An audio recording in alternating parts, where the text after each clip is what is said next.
So, should we buy or sell the aging population ETF? First off, read this disclaimer carefully and do your good deed of the day by liking and subscribing. So, this is one of those thematic ETFs. 11% here from the low, minus 24% away from the 52-week highs. So this is definitely an interesting theme because, it's a big topic. We do certainly have an aging population.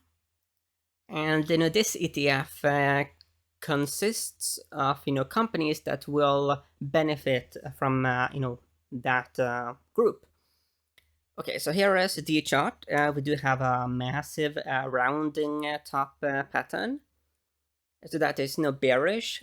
Then again, this is a rounding top that is mature in its development. Yes, because rounding tops, they can also come to an end. We have seen a strong rally, a massive bullish candlestick. The previous time we had a sell-off during here you can see from April into May. It was followed by 3 weeks of rally, but then, the bears were back at it. Here we have a sell-off, 1, 2, 3, 4 weeks of rally, sell-off, 1, 2, 3 weeks of rally, and a sell-off. So based on the history of, what happens after, sell-offs, one could guesstimate that maybe there's a bit left in this rally. Maybe a couple weeks, who knows? But that is just purely based on how this rounding top has formed. So that's interesting. When we look here at the daily data points, the key thing that jumps at me is this moving average. That is the green 50-day moving average. You can see that the bears have used it multiple times to put on short positions, but we don't have like a very high level of interactions with that moving average. We have an above average, but it's not a level that is like very super likely to stop the bulls. It is more like a level that the bulls should be concerned about. And we do see that right on that moving average is where the bull rally stopped on Friday. So it's definitely interesting. The bears like it. The bears probably put on short positions, but quite a few times in the past we have seen the bulls be able to break out above it temporarily. So let's look here at these other indicators. Yeah, looking at MACD and RSI and PPO, we are emerging from a very low level. Looking at the daily data points, looking at previous counter trend rallies, because given that we have a rounding top, the primary trend has been a downtrend. So these rallies are counter trend. Anyway, the previous counter trend rallies have seen higher RSI. So there could be more left in this rally, which means it would be possibly beneficial to the bulls. The technicals here are a bit messy because we do have pretty solid 50 daily moving average resistance. Simultaneously, when we look at how this rounding top has formed, we usually see more weeks in a row with green candles after those sell-offs. So that is sort of like the expectation here. So it's messy, but I will give this slightly to the bulls. Let's look at seasonality. So let's get the tool here like that. So the seasonality tool here to the right doesn't calculate. Let's just check. It should have enough data, at least for the shorter time frames, but we have to stick to the one to the left. Okay, so over the last 5 years, June and July and August are strong for the aging population ETF. Now looking at the last 7 years, so June is a strong month. But July, which is, quite, it's around, the corner, it is 50-50, and it is returns around, 1% on average. But then August comes, and that is the strongest of all months for this ETF. So giving the seasonality a score here, it is a bit messy. But the thing is the seasonality good for the bulls or the bears? That is really the question here. And given that, yes, the coming month is 50-50, but August is so strong that it is not really appealing to the bears either. So I will give the bulls a 5 here. So it is interesting seasonality, but a bit noisy. But the thing is that only a very short-term trader bear is going to be attracted to shorting this ETF just to potentially benefit from the somewhat weaker performance of July.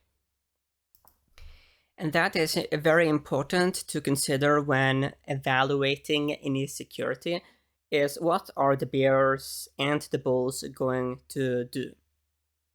And based on how that scale lands, that should inform what you do. Okay, so looking at fundamentals, is that good for the bulls or the bears? So I am comparing the aging population ETF with the classical healthcare ETF, the XLV. So the beta is higher, 0.85 versus 0.77. Price earnings are substantially higher, 32 versus 17, so around the double-ish. Dividend is significantly lower for the aging population ETF, 0.30% yield versus 1.36. Looking at holdings, 100 versus 65. So here you can see, the sector breakdown. We do have some similarities here. Very dominated by health technology. And, large caps reign supreme in that space. I give it the fundamentals here a -3, simply because a person that is considering, some healthcare ETF, that they want to add to their portfolio, when comparing, the aging population ETF, which sounds very interesting, with the more sort of generic XLV, PE, beta, yield, it simply is better for the XLV. So the people who care about fundamentals are less likely to buy this ETF. That is why it gets a -3. So let's look at relative performance.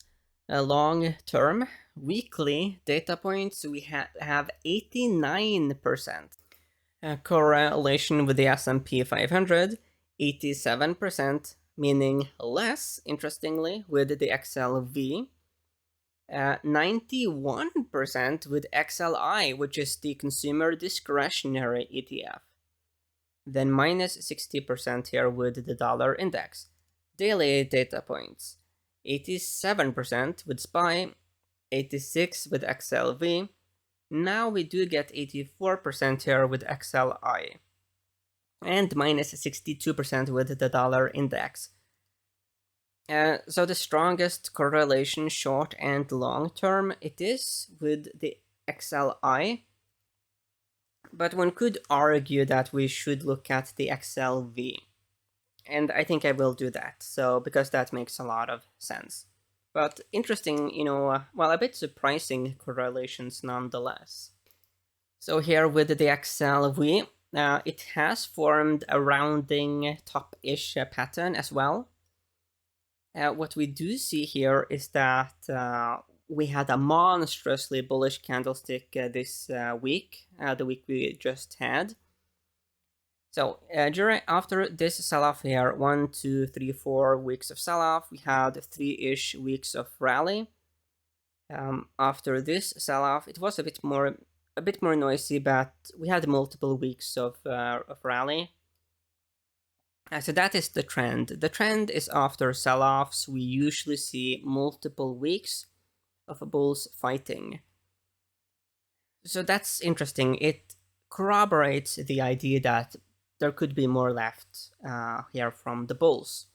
Looking at daily data points, RSIs, and the PPOs, we are not yet at levels that are dangerous for the bulls given previous rallies. And accumulation distribution here is actually rather strong. So a bunch of money flowed into the XLV. Let's compare the aging population ETF with the XLV.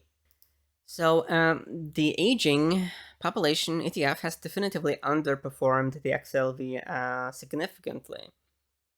So let's look a bit at seasonality, whether there is a trend there.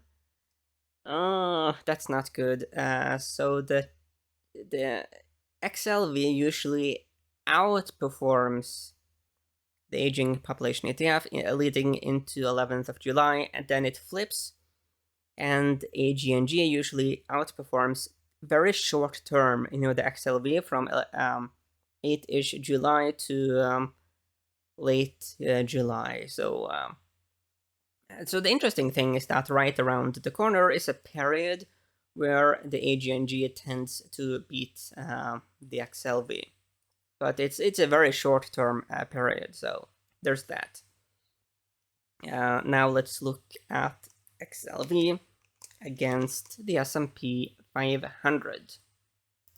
So the thing here, when we look at this pair, there have been many rallies in the past where the healthcare ETF beats the S&P 500, but it usually stops near the higher end of RSI.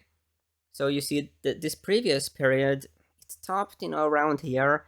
RSI, it did touch that level a couple weeks back. So that is the dangerous thing I see here. Dangerous for the bulls that is. So let's look at the seasonality. So yeah, when we look at the seasonality, it definitively corroborates, that danger message. So in blue over the last 7 years, green over the last 5, and red over the last 10 years, healthcare usually underperforms the S&P 500 leading into late July. I think I will lean a bit bullish here on the average, score, basically 0.5. But the bears do get a 2 here on relative performance. The key, entry signal stop loss is that, yes, we have 50 daily moving average resistance. That is interesting for the bears or anyone who needs, a bearish position in their portfolio. In that case, the 50 daily moving average is a clean stop level. And the issue for the bears is that during previous sell-offs, we have seen multiple bullish weekly candles.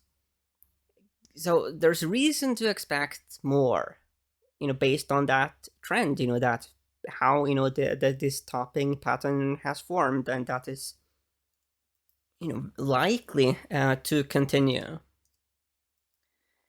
But yeah, to be clear, this it's noisy, and I think that is a dangerous situation. Broadly speaking, for the market, is that there's a lot of noise. There's reasons to be bullish, but there's also reasons to be bearish, because if this is what is called a dead cat bounce in the market, then there could be panic selling around the corner. So next week, the coming week is going to be extremely important.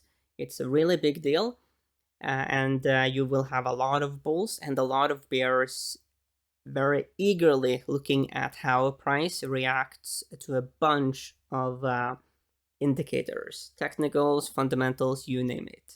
Huge week ahead.